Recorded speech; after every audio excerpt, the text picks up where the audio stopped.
মেম নৈশ ভোজের বাইরে আরও বেশ কয়েকটি ব্যাপার নিয়ে আসলে আলোচনা হওয়ার কথা রয়েছে। আমরা যখন প্রথম শুনেছিলাম যে ডোনাল্ড লু বাংলাদেশ সফর করবেন, তখন কিন্তু আমরা যতটুকু জানতে পেরেছিলাম যে বেশ কয়েকটি ব্যাপার নিয়ে আসলে দু দেশের মধ্যকার সম্পর্ক উন্নয়নের জন্য আসলে কাজ করা হবে। প্রথমত একটু জানিয়ে রাখি যে এই সফরটি কিন্তু রাজনৈতিক কোনো সফর নয়। বারবার বলা হচ্ছে এটি মার্কিন পররাষ্ট্র দপ্তর থেকে এবং বাংলাদেশের পররাষ্ট্র মন্ত্রণালয় থেকেও জানানো হয়েছে। অর্থাৎ এই সফরটি পুরোপুরি দু দেশের মধ্যকার বাণিজ্য, বিনিয়োগ, এই সম্পর্ক আদান প্রদান এবং সম্পর্ক উন্নয়নের মূলত সফর।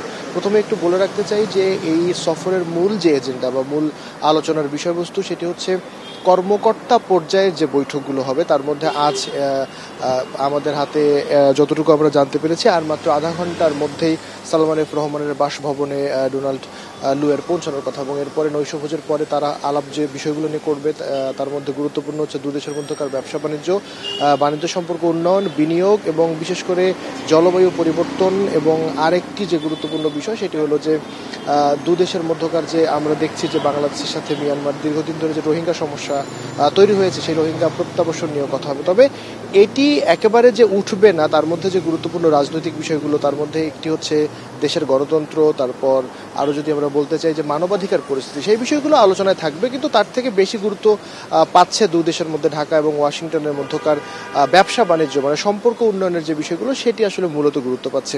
এর আগে আজ আমরা সকালের কথা যদি একটু বলতে চাই যে এখনো পর্যন্ত ডোনাল্ড লু মূলত যে কয়েকটি বৈঠক করেছে, তার মধ্যে গুরুত্বপূর্ণ একটি বৈঠক ছিল সুশীল সমাজের প্রতিনিধিদের সাথে কিন্তু তিনি বৈঠক করেছে। অর্থাৎ সেখানে কিন্তু মানবাধিকার বা এই ধরনের গণতন্ত্র এই বিষয়গুলো কিন্তু স্থান পেয়েছে। এছাড়াও মার্কিন রাষ্ট্রদূত পিটার হাসের সাথে তিনি বৈঠকে মিলিত হয়েছেন এবং এই মুহূর্তে আর আধা ঘন্টা পরে সালমান এফ রহমানের বাসভবনে তিনি আসবেন এবং সেখানে তিনি মিটিংটি করবেন এবং মিটিং পরবর্তী সময় আমাদের ব্রিফিং করবেন এবং নিশ্চয়ই সেখানকার কি তথ্য আমাদেরকে যেটি জানানো হয় আমরা নিশ্চয়ই সেটি আপনাকে জানাতে পারবেন।